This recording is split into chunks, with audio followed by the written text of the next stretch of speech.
Okay.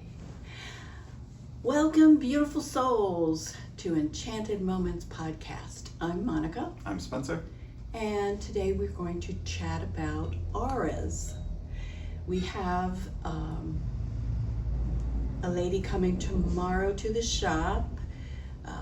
She'll be here the whole time we're open, May 13th. 12 to 6 on May 13th, and she will be doing aura photography.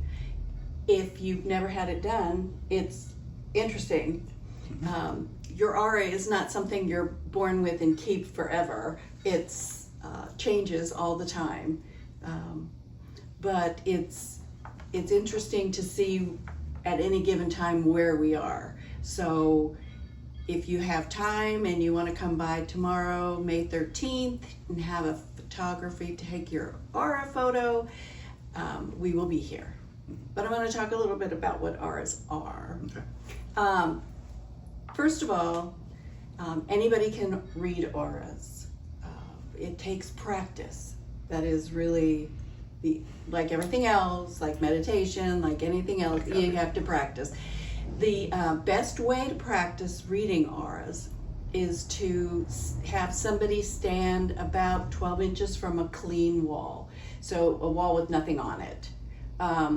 Preferably not a real super dark wall. So anything really, blue, green, it doesn't Just matter. a lighter color. Just a lighter color that's Appreciate it. doesn't have anything hanging on it. Have them stand there and then back up about 6 to 8 feet. Really soften your gaze. Instead of staring at them, stare at them, but soften your gaze so that they kind of go a little fuzzy. And then notice what you see around the sides of their head. Normally, the first thing people see is white. So if you see white, that means yay, you're seeing the energy around that person. And then it just takes practice for you to get into more color and shades and whatever. Hi, Krem, are you coming up?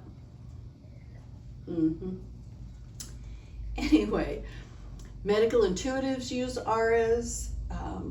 If you're looking at someone's aura, you can also look at the chakra energy centers and see the colors. If they are clear and crisp, then it's good. If they look muddy, then that's usually when I tell someone to go and have the doctor take a look at them. It doesn't necessarily have to be a physical illness, but especially in the solar plexus, sacral, and root. If I see a muddiness there, it could be that there's some kind of problem. If you see muddiness in the crown or the third eye, soul star chakra, if it's not clear, then it's probably that person's lacking some perception. Not necessarily a physical thing, more of an emotional or a psychological issue. Yes. All the colors have different meanings. The chakra colors are pretty self-explanatory. We know what those are. But if you have someone who has a lot of purple, violet, white around their head and shoulders, then they're probably doing a lot of spiritual work. A lot of white on one side or the other could designate an angelic presence, especially if you've noticed that you're hearing buzzing or little words or something on one side or the other. If the aura photography shows you white on that side, then that's probably why you're hearing it. Yes, she's a little white fuzzy angel.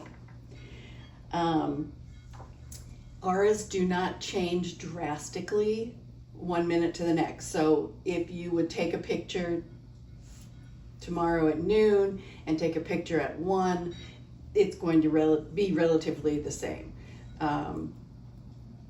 The only time it would change significantly is if you got some terrible news or you had an emotional upset that was significant, then yes, you might see a shift in the aura. People say if you have a black aura, that means you have imminent death. No, black does not mean that. If you are a person who sees auras and you don't see an aura, that person may be in a position to be closer to death, because things about you shut down in the dying process, and auras are some of the first things to go. You wouldn't notice it if it were you, but somebody who could see that would see that change. People who work in hospice, if they're intuitive, they might see that somebody doesn't have an aura. That might lead them to believe that death is more imminent than it was before that. It's an energetic closing. So that's what that is. But if somebody has a black aura, it could mean a lot of different things. It doesn't mean they're evil. It just means that there's a lot of darkness there. They may be actually struggling through what we call a dark night of the soul, in which case I wouldn't run from them. I would ask them if they needed help. Those dark nights of the soul can be a real challenge for most of us, but all colors have meanings, and there's lots of stuff written on them. So if you have a specific color that you're interested in, or if you start seeing particular colors, Llewellyn publishes stuff all the time. This list, a really, really, really detailed list, actually. Let's see what they say.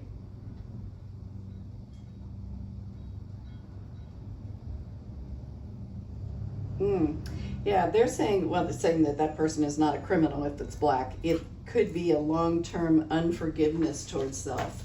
Oof. So yeah, that dark night of the soul, holding something that you need to forgive yourself for, things like that. Wow. Yeah, I know. I've never seen a black aura, personally. I've seen a lot of chakras and muddiness in chakras, but I've not seen black. I've not seen no aura, but I had somebody tell me that if they were going to get in an elevator and they saw somebody without an aura, they didn't get in. I don't know. I can see that as a thing, but it could be they're just sick and on their way out. But everybody interprets things differently, right? But don't jump to conclusions. Auras are energetic expressions. So, there's nothing that is concrete. One is always this or always that. Be sure that you take into consideration everything going on. But it can be that people push their auras out. And so you might see it as a lighter, thinner kind of aura. If it's in tight to the body, it becomes more specific. But we can push our energy in and out. We measured it with dowsing rods. So it's, if you stand with somebody and you hold the dowsing rods and you tell them to pull their energy in, and then you tell them to push it out, the dowsing rods will go. We have a lot of control over our own energy field. We probably are doing most of it unconsciously. So if you're uncomfortable, you're pulling your energy in. If you're feeling expansive and want to be in a party mood, you probably have energy that's flowing more freely out there, because you don't worry about people walking through it, etc. The other thing about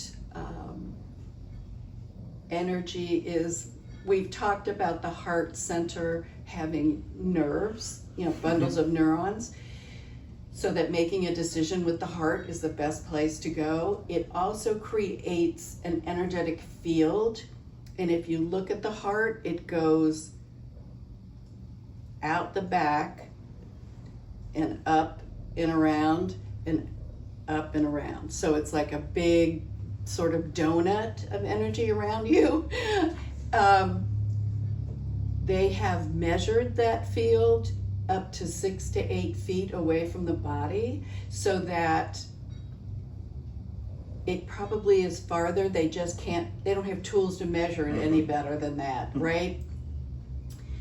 But when you think about that energetic field, we interact all the time with other people's heart energy. So sitting here, ours is all interlooped.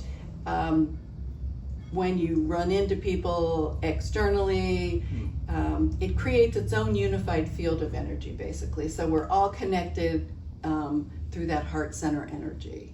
So when you think about auras and the heart and the energy that our heart generates, just remember that what you feel is going to affect other people within some distance of you, because it's all interlooped. It's very cool, actually. That was very cool. I know. So check out, do you have any questions about Yes. auras? Okay. So can I stand against a light colored wall and then have a mirror 6 to 8 feet away and see my own? No.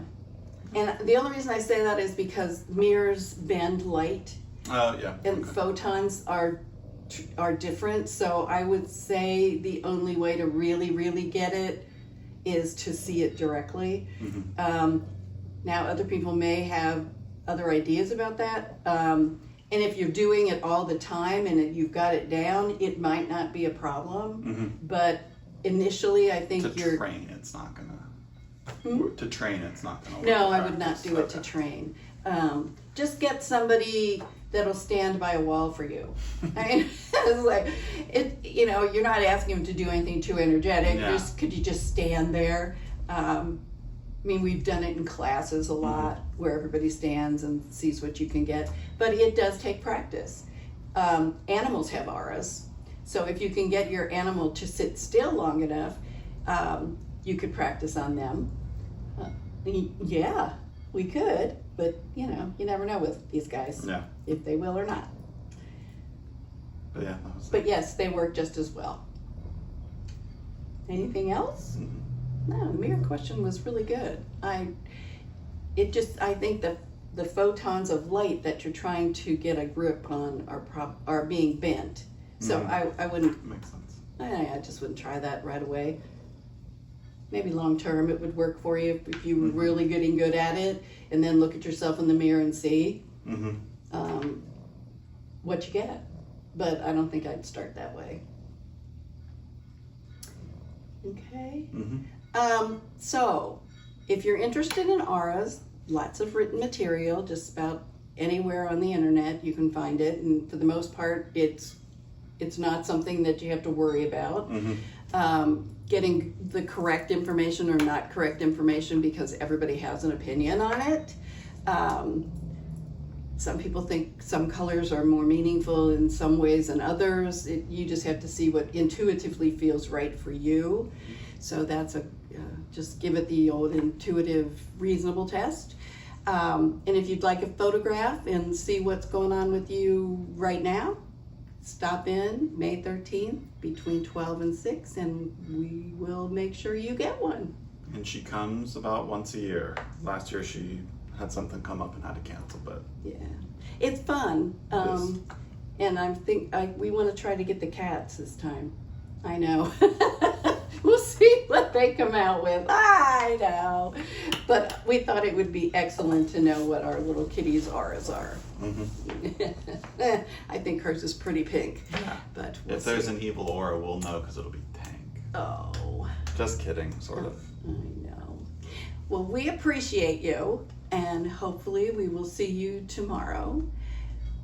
Be well, share your light, and we'll see you soon.